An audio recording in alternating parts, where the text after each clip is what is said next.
This particular project, funded by Office of Naval Research, is looking at the fundamental understanding of sintering mechanisms of high-temperature ceramics.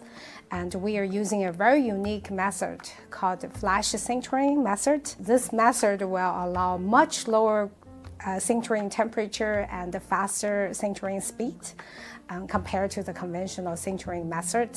And our idea is to use very unique in situ microscopy techniques to understand how the sintering really happened in nanoscale, so that we can probably broaden the scope to many other ceramic materials that has not been demonstrated before. This is a collaborative team consists of 3 PIs from Purdue University and external collaborators including UC Davis, Colorado State University, and Rutgers University, and the 3 collaborators from Naval Research Lab.